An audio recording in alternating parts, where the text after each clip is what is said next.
So Mirror Lake started actually as a natural spring.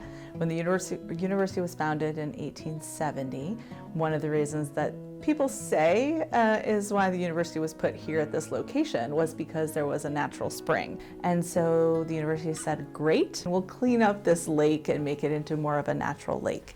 And so they dug it out. They had some islands in the middle. There were bridges that went across that people could walk on and be in the middle of the lake. And so that's kind of where it started. So it was always here. There was always a spring here. But the fact of making it into a true lake was really a little bit closer to 1900 from the founding of 1870.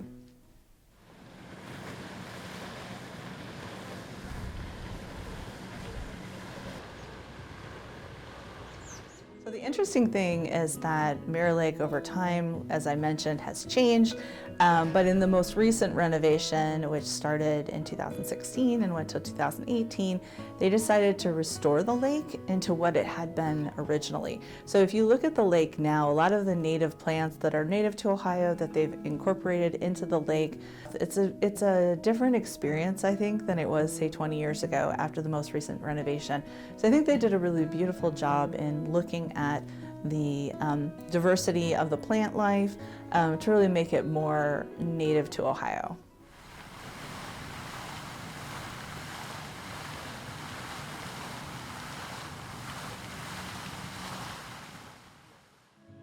I think from a long-term perspective is that Mirror Lake is a place that no matter where the students go, they'll always remember. And it connects students from today to students from 20 years ago, 50 years ago, and then the students from the future. Students in the future will always have that connection. And so if you're in an airport and you yell OH and someone yells IO and you go talk to that person, they probably remember Mirror Lake. They remember things about Mirror Lake, and it's a connection that drives people together.